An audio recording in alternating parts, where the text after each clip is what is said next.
Welcome to part 2 of the FishTec Arabie Dam training videos. Today we're going to be talking about contours. Let's see what contours are available on the Arabie chart, as well as a little bit of understanding what goes into the building of a contour chart. This might be quite interesting for some of you. Let's go. The first thing you will find with a contour chart, I suggest we look at the old sediment chart, which is the old survey data, the government survey data before the dam was even built. Where you'll find that under Arabie Dam, and you'll go to your chart options and you'll turn your shaded relief off. Some of you might already have it off, and you're now going to have the old sediment data. It gets a little bit busy with our surveyed contour data on top of that, so I suggest turning that off for now. There you have it. And now you will see all sorts of objects that were there before the dam wall was built and the area was flooded. I strongly suggest paying attention to this type of thing. The old pump house there, what is that? That's a drukgang. So this must be for the cattle to come through or whatever. This will be really interesting to see. If you want to see if any of these things are still there when it comes to the old sediment chart, because some things are just gone. There's nothing left, or it's silted over or whatever. What you can do is you can go back to the side scan, because remember that's just been scanned recently. And you can see if anything like that is still there from that old sediment. Oh, wow. Yep, there it is. There it is. There's what they call the drukgang. I think that's what they used to push the cattle through for inoculations or whatever. So if we go back to Arabie, you can see the old sediment chart is slightly off. Always trust the side scan, the Ultra HF, over anything else. That will be the most accurate. So yeah, that's quite interesting. If we go down to this old pump house here on the edge, let's see if there's anything there. Yep, there's something going on here. You see there? There's the old pump house there. Very, very interesting. Okay, let's move on to the next contours. As I said before, the first thing that needs to be turned off, this first overlay, please, I know I repeat it in all my videos, but please never ever turn this on when you have a FishTec chart in your unit. That must be off. The next thing is under more options. This will vary between the different models, from the Gen 2 to the Gen 3, Elite TI to the Elite TI2 and the FS. Some of these chart option menus will change slightly. I'm using a carbon here for this video to put us sort of in the middle of the range between very early and the latest with the Pro. So you will just need to work that out. I know with the very early units like the Elite TI and the chart options, I think it falls under the View tab. Just have a look at that. First of all, you'll see here, I've got my chart detail on low. That is not defaults. Defaults is on full. And what that means is if you go into a big flat area like this, you will see that the minor contours, remember a contour chart is built up of minor and major contours. You'll see on our FishTec charts, we use a major contour interval of 3 foot, and on the minor contours, it's a mere 1 foot. This can be reduced, but it can also clutter the chart terribly. So let's have a look in a case like this. You can see there's our minor contours there on the 19-foot range and on the 20-foot range. But if we change that to medium, you can see it disappears. This is actually quite a nice feature, especially when you're looking at deep drop-offs, or you've got a lot of information, or you've got a lot of photographs also on the side that you want to have a look at. This, as you can see, you'll zoom in a little bit, and there they appear again. Okay, if you change now to low, there they disappear, and you can zoom in even further now. Anyway, that's understanding the difference on chart detail between low, medium, and high. For the purposes of this chart, I'm going to leave our chart detail on low as to not clutter the contours too much. We can always turn them on again a little bit later.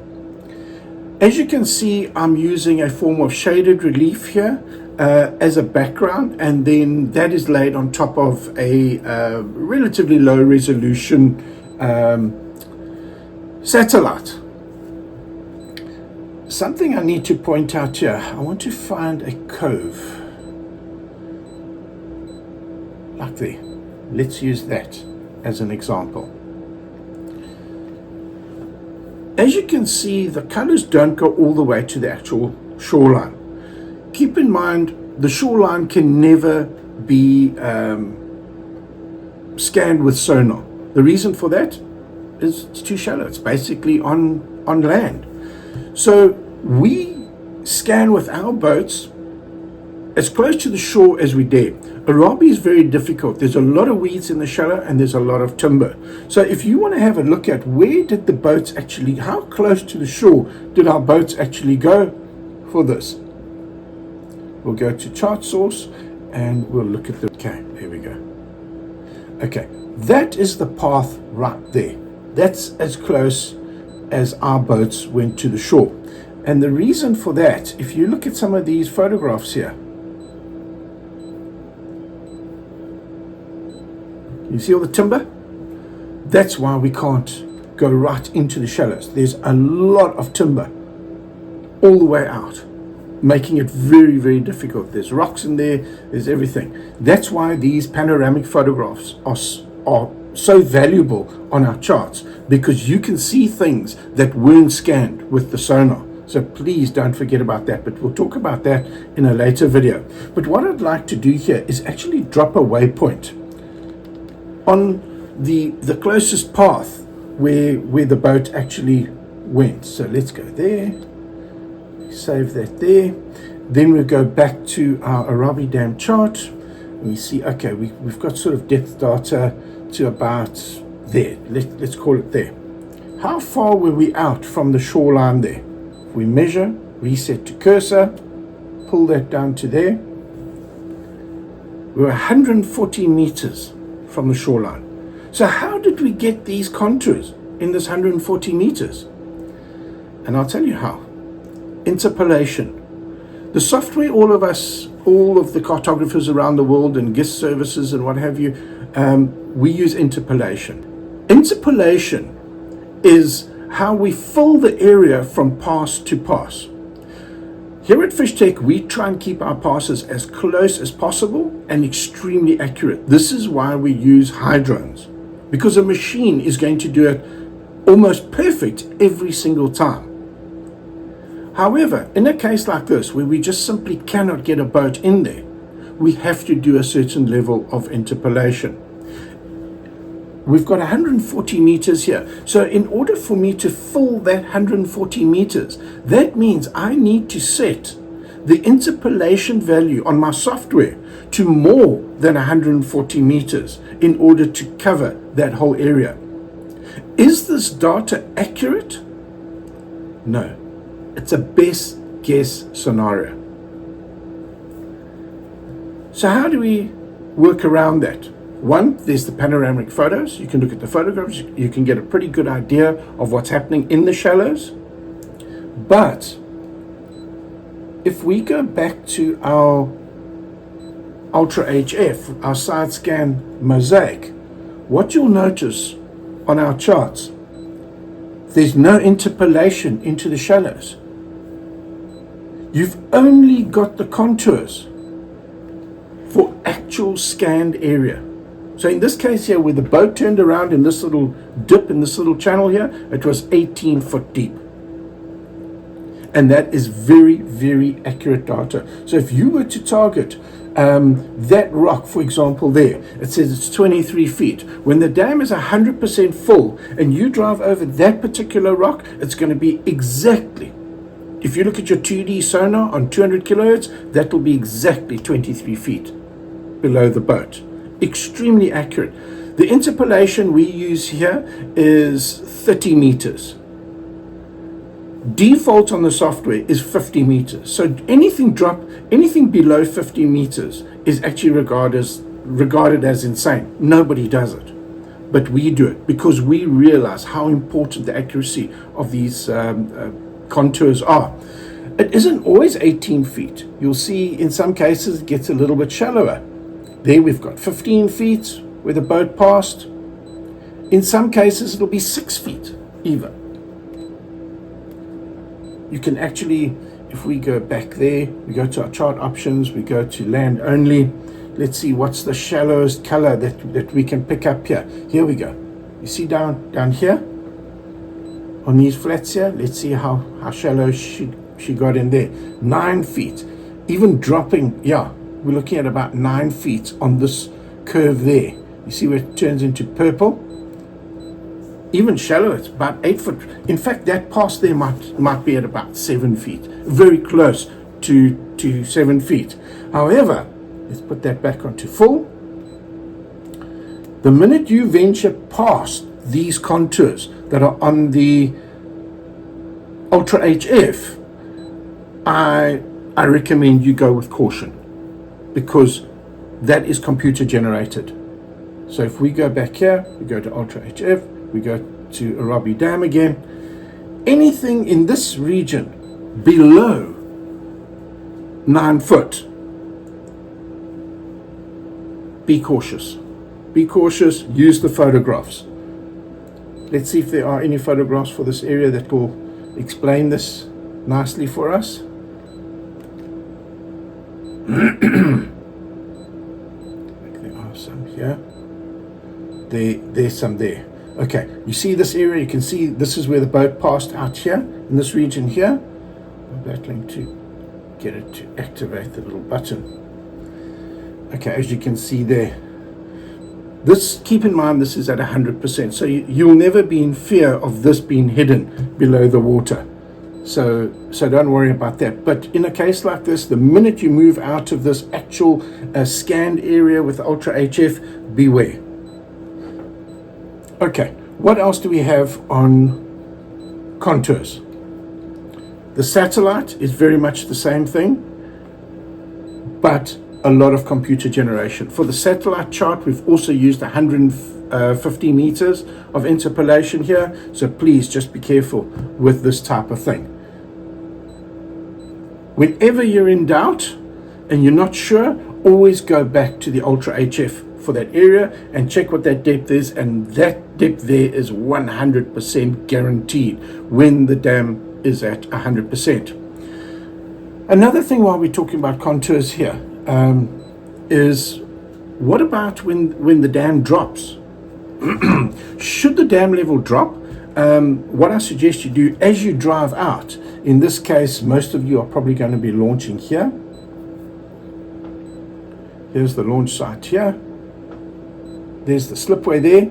There's a lovely big flat section here as you come out. It's a very gentle slope, perfect spot to idle out and drive. Don't drive this way, you know, from east to west. Try and drive from north to south or south to north along one of these contour lines like this. Try and get your boat, zoom in as close as you can, get right onto the contour line, in this case 15 foot, and then look at your 2D sonar, see what the actual depth is there, and then do the subtraction. So if, let's say, you're only in 7 feet of water, that means you need to delete 8 feet from everything. Now there you got to be careful, because if you've got a rock that's in 10 feet of water on this chart and you drive over it and the dam is down 8 feet, your gearbox is gone.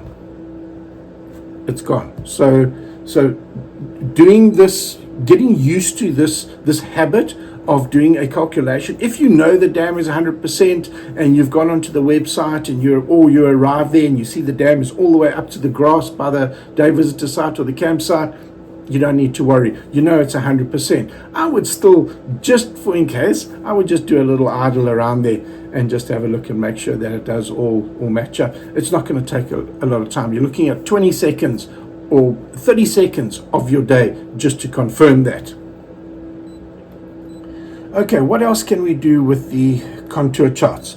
Let's go to our, excuse me. Let's say we find fish in, let's say the dam is down 10 feet. Okay, we've determined the dam is down 10 feet, and we caught some great fish in, I'm just doing this for easy math, 10 feet of water. When the dam is down by 10 feet, we caught fish in 10 feet of water. So now you say, hang on, that means on the chart it'll be about 20 feet. I want to look for targets in that range, from let's say 20 to 23 feet, which is actually going to be 10 to 13 feet in reality. But on the chart, because the dam is down by 10 feet, you need to compensate for that. So we need to create a window in that 10 to 13 foot range, which on the charts is going to be, let's call it 21 to 24, because it's in 3 feet intervals. Or should we make it 19 to 21? Let's do that. 19 to 21. So what you do there is you go back, you go to your chart options, you go to your photo, and you make it land only. Now you've got your contours.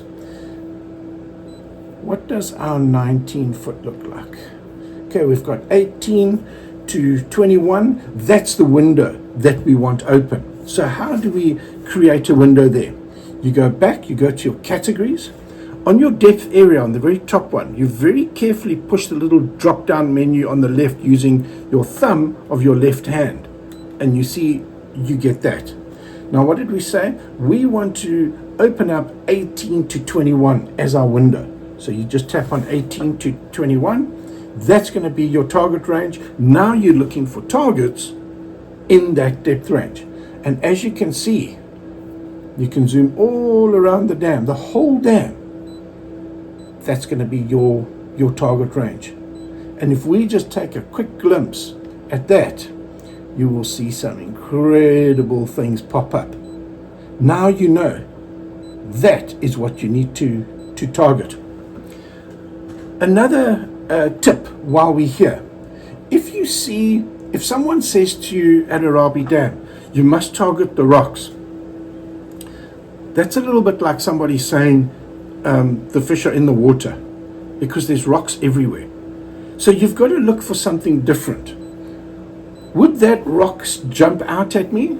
It does a little bit, because you can see this 21 foot contour takes a bit of a dip, so that means that it has got a little bit of a rise to it. But you actually want to look for something a little bit more severe, like that. Okay, that's got quite a jump on it.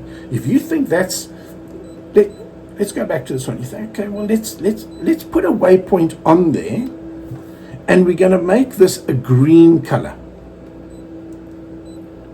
We're going to make it green because we don't know and we don't feel it's that hot. However, when you get to something like this and you drop a waypoint on there, change the color to an orange or purple. Well, we don't have orange, so we've got purple. Let's make it a pinky purple, whatever, however you see that color. What that means is it's hotter than green, but you can't confirm if it's got fish on it. So in practice, if you go there and you catch a fish or you get a bite on that, let's say on this spot here, or let's say, no, this obvious spot here, too many people, it's too much traffic, people have been targeting it, and then you come to your colder one, you come to this green spot here, and you put a bait down there, or you use your live scope and you scan it, and you see fish on it, and you get a tap. The first thing you do, you go onto that waypoint, because you know there's a fish on it, and you change that color to red. Red waypoints are hot.